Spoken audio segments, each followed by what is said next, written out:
Hello, and welcome to A Lot of Help with James Lott Jr. I am James Lott Jr. That's with two T's, of course, a lot of help.com. Now, here's my friend who's been on before. I love bringing back guests who've been on before because we always have a good conversation about health and wellness and your journey because your journey just continues until it continues. Until. And so I'm bringing on my friend who's a life coach, Mr. Randy Spelling. Hey James, it's good to be here. It's good Good to to see see you. you. Yeah, I was like, it's good to see you too. I love your background. I love everything that's going on back there. I love it. Thank you. I Thank know, I you. love it. So I always ask this just anyway because last time we talked was early pandemic. How are you doing? As Randy Spelling, how are you doing? Thank you so much for asking. Right now I'm doing well. I think like everyone, I went on the roller coaster somewhat with the pandemic and just the uncertainty and what's happening. And I remember the beginning of the pandemic. We had just moved into our house. We were doing construction on a house, and we had just moved in, a week before, and then the pandemic happened. So in a way, the break felt really nice because there was all this busyness before that, but it was a break in terms of, I'm gonna stay close with my family, and everyone's kind of in this together. And then it started to really feel, then people were in pain, and people had loved ones who were dying, and it became very polarizing very quickly. I had people calling me then, tons of people. I'm going to lose my job. The mandates of the vaccinations were a big deal for people. Some people were outraged that friends or family weren't getting vaccinated. Like, what's wrong with them? And then there were people who just didn't want to get vaccinated for whatever reason, or they were scared or nervous or whatever. And then they felt they were going to lose their job. I mean, I had people who had a job for 25 years at certain companies who were like, I don't know what to do here. And it was a hard time energetically and emotionally for a lot of people. So now is the great mop up Yeah, of that's a great way of putting it. Great way of putting it. Yes. it's like mopping up Yeah. the remnants of everyone following numbers and news and media and fear. And just when I say fear, I'm not trying to be political here. I just mean so many people got inundated with, here's what's wrong, this is happening, that's happening. And I don't think that cycle has stopped. So there has been this palpable anxiety of when is the next shoe going to drop. And I think it's we have to change that. Yeah, it's the collective. I mean, it was. I agree with you. This whole, and I mean, me being here in LA, where it was very heavy here. It was just like lockdown. That's it. Everything shut down, and just the mood in the air. At the Mhm. same time, though, which you may also recall, the air was cleaner. There was no cars on the street. It was complete like everybody kind of slowed down too. It was kind of like this weird juxtaposition of like fear, anger, um, concern. Then there's this other side of like, I get to stop for a second. I get to know who my partner is, or I get to be with my kids for the beginning. So it was kind of like there's these two things going on at the same time. I was telling you off camera, I would change my career. I'm gonna change my life. Why not? Now I got time, or I like working from home. I didn't know I thought I didn't like working from home. Now I like. I mean, there's a lot of that, and some people where some of their businesses went up Yeah, while others went out. Isn't that funny? It was like a exactly. weird dual It thing. is. It's a weird juxtaposition, but I think this is life. These are situations where there's quote unquote bad discomfort, challenge, and there's also amazing things that happen from it. It's like the destruction of a fire in a forest. Awful, and animals and people, hopefully they don't get displaced, but it happens. But then you look at what it does for the soil, you look at regrowth, you look at what happens after that, and there's a lot that happens after that. So it's mixed. Yeah, and it's been up and down, and now we're at this point where people are getting back to their lives. Many changed for the better because of Yeah. I have a whole different perspective. Again, we're talking this off camera about how there are a lot of folks now really choosing what they're going to do next, their next steps. And I feel like before, maybe people wouldn't have done that if we hadn't had a pandemic. People just we were just moving along, busy, moving along, and everything. But once we had to kind of slow down for a second, I see for a lot of my clients, especially, like, I never took the time to do blank, or I never took the time to blank, or now I appreciate blank more. Yes. I'm sure you Yep. request that too. I'm sure. Yep. All the time. I mean, even personally, right? I feel like that. So yeah, absolutely. One thing about you that I always liked in mind, because you're like me, we're very transparent. We're just like, here it is. You guys should sign up for you, randyspelling.com, sign up for his newsletter, sign up for his stuff. He just tells like he just really tells like it is, which I like. And Thank that's you. the thing I think that as coaches, I get asked all the time, how do you handle stuff? Because you're human too, while you're coaching others. And so I want to just kind of bring that to you a little bit. It's like, I mean, I know you have practice and things you do, but I'm just kind of curious because this was such a strange time period. How Yeah. did Randy Spelling, the coach, take care of Randy Spelling, the human? Great question. I had to go inward much more than I normally do. So that was something very helpful. It's one thing to have the pulse on what's happening in the collective, what's happening for everyone. And it's another thing to say, okay, I feel that. I feel that within me. And what do I do with this? Because look, I don't always have the answers. And so, just like with my clients, there are times people in my groups will tell you, James, there are times where someone will ask me something and I'll just go, and I will literally go into myself and close my eyes I like it. and ask a question and wait until I'm guided for an answer because my thinking mind doesn't know it. So I'm forced to go deeper. And I think that's what happened during this is I didn't have all the answers. And so it was just let me find that stillness within and see what emerges from there. Sometimes it was crystal clear. Sometimes it was like being in a car with fog lights on, Yes. driving through the fog, and I could see, 2 feet in front of me. And I would just communicate that, okay, I go left. I'm just going to go left and sit and see what happens. And that was really it. So a lot of inward stillness, meditation, exercise was huge for me during the pandemic.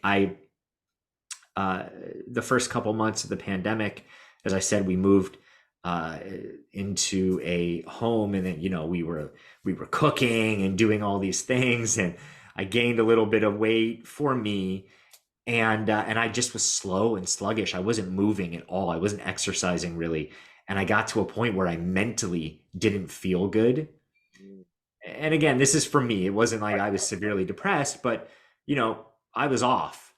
And so I thought, oh, that's when I realized, and then I started doing all this research around it, but that's when I realized exercise is for mental health first and foremost. I mean, yeah, there's great things for the body that you get as a bonus, but really what exercise is for is mental health. And then, of course, I started going down the rabbit hole of studies and realizing, oh, in 15 different articles and research papers, it cites exercise being as effective as therapy and medication, if not more.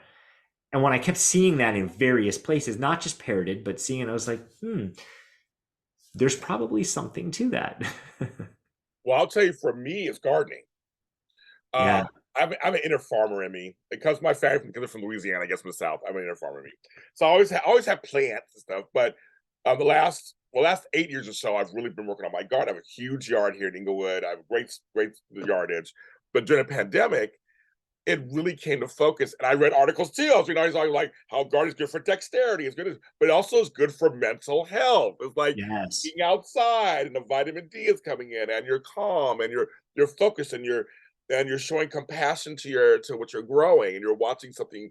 I was like, oh yeah. I mean, I just like doing it. I mean, it was fine, but it helped keep me sane during the craziness. Yeah. So what do you think that is? I mean, yes, there's vitamin D, right? You're getting that But what is it about being outside, taking care of other living organisms, tending to them, being in the dirt and the soil? What do you think that is? That's a good question.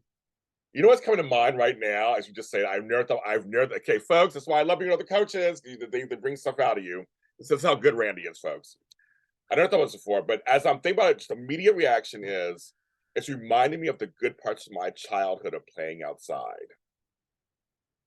I've never, oh my God, Randy, I've never thought about this before ever. Now I'm 53 years old. I've never thought about this until you just said it. It's the feeling, and I remember when I was a kid, the good parts of my childhood. We have all have mixed parts of our childhood, right? But the Yeah. good parts were at outside. A lot of times during the summers or springs in Los Angeles, we always had great weather, and be outside with my cousins or with my siblings playing outside. Because back in the day, in the 70s, you played outside, you come Yeah. inside, like, so it reminds, and now just think, oh my God, just think about it. It's reminding me of being outside and just the sheer joy of being a kid. We were allowed to be kids when we were outside. It wasn't about homework. It wasn't about family problems. It was like we played because back then there was only three channels and all this stuff. We played outside. And so when I'm in the garden now, and even I was in the garden yesterday for a couple hours, I just feel so calm and serene. And when I come back in the house, it feels like what I did coming in the house as a kid. Now I'm matching it right now, where I sleep better at night. You know what I'm saying? I'm simple, Randy. Take me outside, run me around, feed me. I'm good. I go to bed. But you know what's so cool is watching your face You know, it's like as you said all of this, making the correlation, you became a kid again. And it's so funny that you're saying this because I just had a friend stop through in Portland the other day, and she brought her mom along. She's this older Korean woman, lovely woman. I felt like she was giving a workshop as she was talking with all of her wisdom, and she was talking about being friends with the germs. And I was like, tell me more. What do you mean? Because she's incredibly healthy, right? And she was talking about plants and soil and dirt and surfaces and really being immersed in it. And she goes in her garden all the time. She was showing me pictures of it. And if you look at blue zone countries, blue zone places around the world, they're farming, they're gardening, they're doing work around their house. They're active, but they're in dirt and soil and plants and tending to. And I think that young vivaciousness that you just tuned into is the simplicity that when we're kids, you said, I'm simple. Like, take me outside, run me around, feed me, sleep. Kids are simple like that. Even if a child's having a bad day, you offer, let's go out and play a game. I know this really fun game. Their mood will turn like that. I think that we are missing that. And so I am inspired by you and your story. I'm going to go out and do, I mean, it's winter here, but I'm just reminded by hearing that how important it is to do something that the good parts of your childhood, because I think it's mixed for everyone. People might have a lot more good parts that they remember versus, some they remember bad, but there's always, as a kid, you can always find something that you used to like that you were into. Do more of that because it helps. I'm like, okay, so Randy's a good coach, folks. He's a good coach. Everybody, he's got me unlocked something. I'm going to sit with this for a while. I might do a blog on it. I'm going to sit with this. I never thought about why, what it does, but that's what it really comes to. I love being outside. Well, I got the chills watching you. I just sat back like I was watching a show because you literally transformed. The joy on your face that was running through your body was it really was inspiring to watch that. I like it. Wow, I love it. Okay, fine. I love that. Like that's really. But yeah, so gardening's been my thing. It's been one of the things that I do. And I have fruit trees and I have all kinds of different things. But the first year of the pandemic, I have these things called loquats. So folks, you know what loquats are? They're called Japanese pears. They're small. They're yellow. They have brown seeds in them. You take the seeds out, and they're citrusy taste or whatever. And so I made loquat jam. I made local. I mean, all the stuff that I was doing during the pandemic. 'Cause we were sitting at home, and the studios were closed. Everything was closed. I couldn't do anything. So I was like, besides Zoom things. So I did. So I learned some new skills, and it's funny. The clients that came to me, now maybe for you because you have your groups and everything, they just seemed more open to going into center because one of the, as you and I both know, the hardest thing to do when you get started is to look at yourself. That's you think be easy. Oh, just me looking at myself. You know what? No, it's the hardest thing to do. But I found that many of my clients since the pandemic, they really want to look within themselves. They want to figure it out. Yeah. So you found that many people did start to look at themselves, that they were more open to looking at themselves. Yes, I had less Yeah. resistance, and so I would have these. I have these different, homework and things I give them. Do this, say this, try these things, and they would. And some, pre-pandemic, they would do them sometimes, and that was just too silly. I don't know, and I didn't really. But now I'm noticing I did it, James. I said I am worthy for 5 times every day for a week in the mirror. Wow, James, I do feel different. I really want to get into why I didn't feel worthy. Like James, let's really work on why I'm nervous and angry. I found that they were really taking the homework that I was giving them seriously to look within themselves a lot more during this time period too. Yeah. So what do you attribute that to? I because you said people were losing their jobs, people were like they were losing people. I think people were they're being faced with like serious life stuff that was immediate and also unknown. Even though everything's always unknown, it really felt, I would say 2020 to maybe early 2021, it felt really like, are we gonna be this forever? Yeah. Is this a new world? Will we ever come out of this? Um, what am I going to do? Like I said, I worked at Dollar Rent a Car for 25 years and now they closed up. That's all I've done. I thought I was going to retire. A lot of them told me about the things they thought their life was going to be. But now they're being faced immediately with, well, I got to make money. Or my relationship, suddenly now we're home together all the time. There's a lot of that too. We're home together all the time. Or for me, because I'm also a certified professional organizer, I had a lot of them go, I have to work from home. My space is not ready for working at home. Yeah. I was only here for like in the morning and in the evening. So I'm like, yeah, I knew it was cluttered, but I didn't, whatever. Now they tell me I got to work from home 5 days a week, 8 hours a day. And my wife has to work from home too. And then we have to homeschool the kids because they can't go to school. Like, and some of the stories really, we were laughing, some of them were funny and laughing, but we're just like, but that was real talk because that was immediate, in your face things happening. So I think folks are like, I gotta figure this out now, or I'm more open to figuring it out now because this stuff is happening right in front of me. I don't know how yours for you how that's been. Yeah. I think there are catalyst events, Very, very, and we deal with those individually. It could be a breakup that is a catalyst event. Unfortunately, there has to be enough discomfort and enough pain.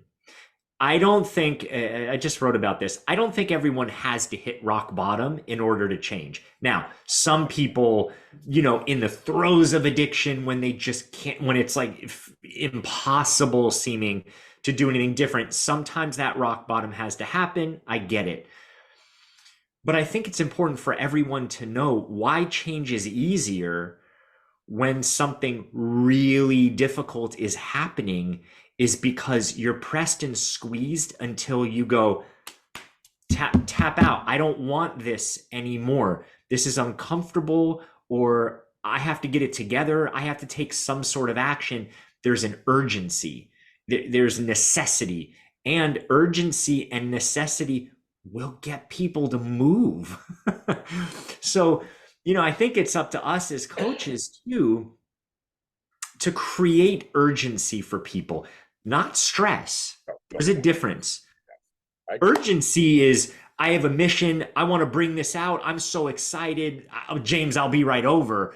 That's urgency. That doesn't have to be stress. That could be excitement. Yeah, totally. But there has to be something to create motivation to go do this now. Ask these questions, dig deeper, figure out what's going on, as opposed to, if there is no urgency, it's like, well, I'll get to that later. Let me watch something now. I just don't want to deal with that. And so you know, I think there is this importance, whether it's COVID. I mean, I certainly don't want something like that to happen again, but I think it's a good lesson. Don't wait for outer circumstances to get you to finally do what you desire. Start now knowing that you can create that urgency because your life is waiting. Your life is here. If you think, I mean, the one thing that hopefully COVID taught us, because a lot of people lost people close to them, is we're not guaranteed. And we all hear this, right? Well, we're not guaranteed tomorrow. Live today like it's your last, but we take it for granted. That is, if you can adopt that as a way to live by, that, you know, maybe tomorrow is a little bit too jarring if tomorrow's not guaranteed, but if you look at it from the lens of we're not guaranteed a year or two or three from now, what do you want your life to look like? What steps can you take? But you said something that I agree with, and that is, um, your life's waiting for you. That's how exciting it is. I mean, I talk to my clients; are always like, "You're so infectious. You're so excited for us." Like, I am excited for you. I'm excited for all my clients to unlock what it is for them. And I know you are too. We're coaches are also we're cheerleaders. We're excited for. We want you because the world, like you said, the life that you want is just sitting there waiting for you. Totally. Can I share something quick Please, with no, no, you? no, please, I want you to. Because Please. I don't share this much, and it was a really touching moment for me. So I had a client come to me, someone I was very close with actually years ago, and we lost touch. And then they said, I'm struggling a bit. You know, they had been in their job for a while, and their job requires them to really, you know, in a way, they own their own business, right? So it requires them and their energy. And there were multiple addictions happening. Mojo was completely gone. Confidence, self-esteem, motivation of any kind, it just was gone. And then you put COVID, you know, you enter that into the mix, and they were scared of COVID. You know, they were home all the time. So we started working together 9 months ago, maybe 10 months ago now. And you know, the change seemed very slow. You know, changing all those things, Yes. it can be a struggle. I mean, people go to therapy for years, right? I can't tell you how many people, and I love therapy. Don't get me wrong. I'm not bad mouthing therapy. But I get a lot of clients who come to me who are like, I've been in therapy for 3, 4 years, and they're still struggling with the same exact thing. Yeah. So, cut to no more addictions. Good. That all three things gone. Okay. Sleep reinstated. Health wise, 140 pounds overweight, 65 pounds are gone. They're on an exercise routine every single day.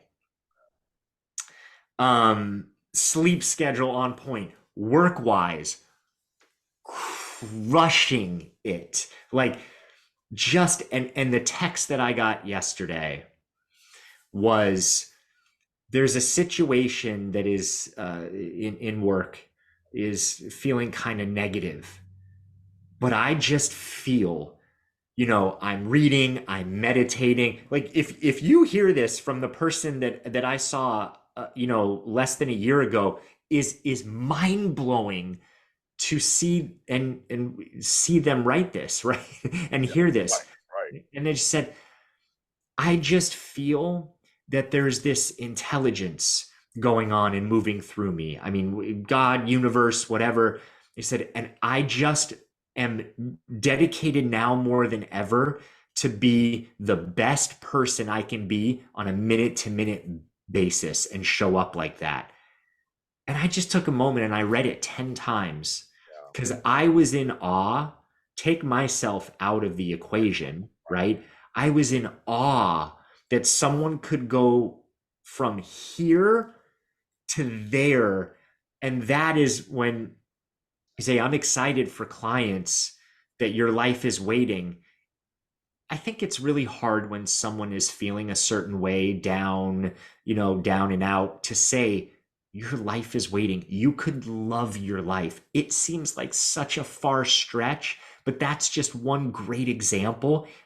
It is possible. And you and I see it daily. We do. We do. And that's a beautiful story because I love that because those transformations, there's some that are not as extreme, but it doesn't even matter. It's that you see them go from point A to point B, and you're like, wow. You can look back and go, that was great. Like 6 months ago, a year ago, you were here, and now you are here, and it's a wonderful here. Now it's a Yes, wonderful here. It's not a sad here. It's not a fearful here. It's a wonderful here. I'm in a good spot. Like I love it. I'm like I just think I appreciate my clients who recognize things within themselves along the journey. And they'll I had one client text me, it's not an emergency. I just tell you that I had a moment today, so I stopped doing one of our exercises. And I'm feeling better, but I'm getting used to I'm getting to know to recognize when it comes on and what brings it on. I go, very good, congratulations.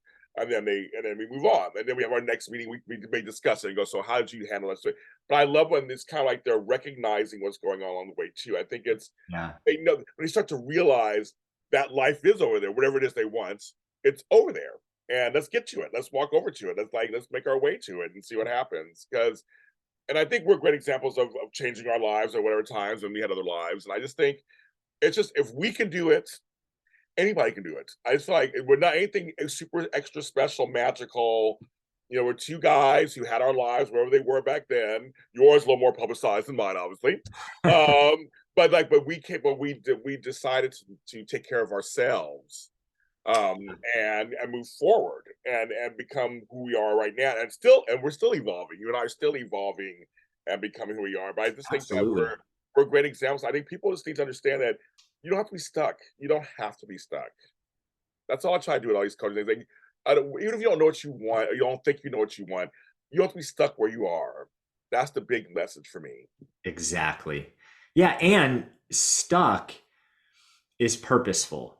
Because if you're stuck, it means you're going to go a different way. Something new is happening. Your life is calling for something new. And in a way, you have brought you to this point Yes. of the perception of stuckness because you're, whether you're realizing it or not, ready for something new. You're wanting something new. You're calling it forth. It's just you don't know exactly where to go or what to do. The mind doesn't have the exact answer. So it goes, oh, okay, shut down. I don't know what to do.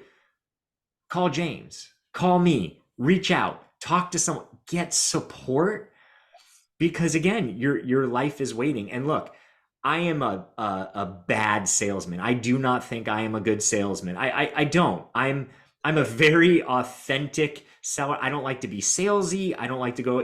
People on my team will tell you they're like, Mandy, it's okay. I'm like, nah, that sounds salesy. I don't like it. I'm turned off by it. But I get excited about it because I see the power of what happens when people get support versus when they don't.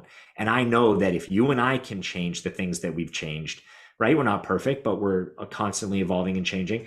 If our clients can make those changes, so too can anyone who wants to make change.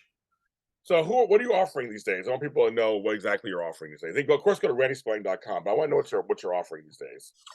Yeah. So the main thing that I'm offering, I mean, I still do one on one work with people privately. But besides that, I'm offering a coaching experience called Love Your Life.